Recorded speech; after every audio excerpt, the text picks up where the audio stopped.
di program tentunya Smart School, generasi smart, berkarakter cerdas. Nah, balik lagi bareng Kak Atika. Nah, hari ini kita akan belajar tentang penalaran umum, and then enjoy learning with me.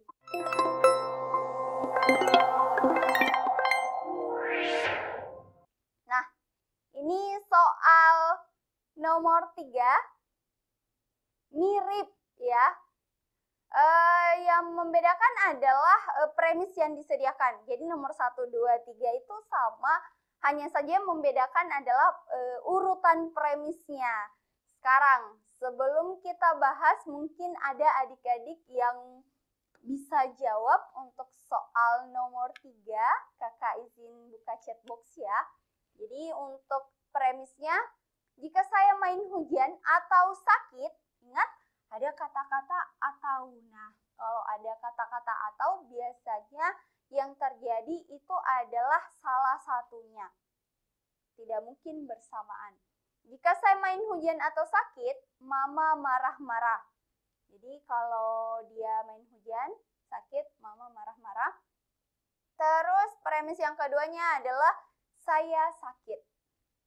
Nah, sekali lagi perhatikan di redaksi soal yang akan kita kuliti alias akan kita bahas. Nah, kesimpulan yang disediakan adalah yang ini. Sama model kesimpulannya dengan nomor 2 tadi, yang membedakan itu hanya di premis redaksinya. Jadi, tadi kan nomor 2, 3 redaksi premisnya, sekarang hanya 2. Nah, simpulan yang dapat ditarik adalah mama tidak marah-marah. Sekarang, kira-kira nih adik-adik untuk soal nomor 3 itu jawabannya apa? Karena dia mau lihat ya keabsahan kesimpulan dari redaksi premis yang disediakan. Terus kesimpulan sudah disediakan juga. Kita mau lihat nih, apakah ada kesesuaian antara kesimpulan yang ditarik dengan premis yang disediakan. Sekarang kita lihat mama tidak marah-marah. Ini ada mama tidak marah-marah. Sekali lagi, mungkin sebelum kakak jawab, kakak mau izin buka dulu. Kira-kira di antara semua sekolah nih, apakah adik-adik sudah ada yang menjawab benar untuk soal nomor 3? Oke. Kira-kira jawabannya apa nih? A, B, C, D, atau E?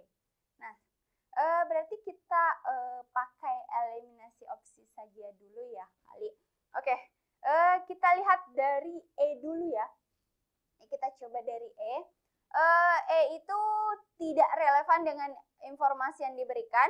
Nah, tadi premis yang disediakan, kalau hujan atau sakit mamanya marah-marah. Terus saya sakit, itu ya 2 premisnya. Terus mama tidak marah-marah. Nah, kalau kita lihat nih, ada kan redaksi, ada kesesuaian antara redaksi kalimat yang disediakan atau dengan jawaban yang kesimpulan yang dapat ditarik. Dia punya hubungan. Berarti untuk E-nya itu tidak mungkin ya. Dia masih relevan. Cuman kita belum tahu apakah kesimpulannya ini benar ataukah salah ataukah bahkan dia ambigu. Sekarang kita akan bahas.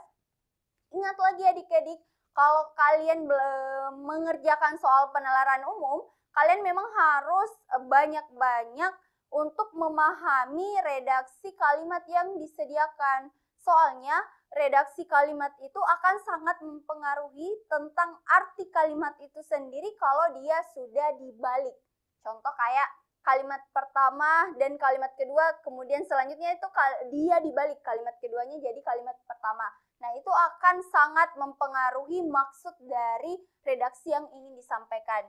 Jadi itu ya, yang tadi untuk nomor 3, E-nya itu tidak termasuk jawaban karena masih ada relevansi antara kesimpulan yang ditarik dengan redaksi premis yang disediakan.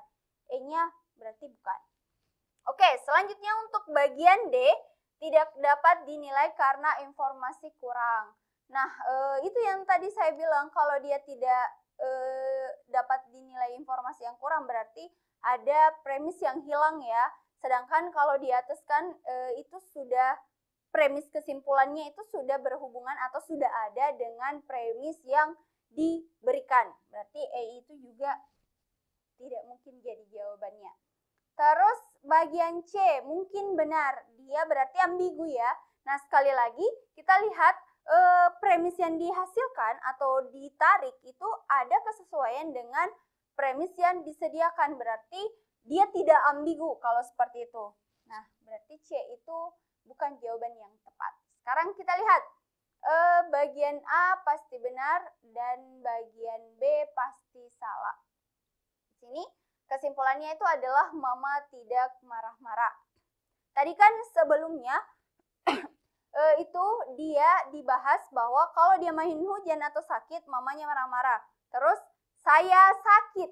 Lihat di sini ada kata-kata saya sakit. Di situ ada kata-kata saya sakit ya. Terus simpulannya yang diberikan itu adalah mama tidak marah-marah. Nah, adik-adik perhatikan lagi kalimat awalnya. Kalau jika saya main hujan atau sakit, mama marah-marah.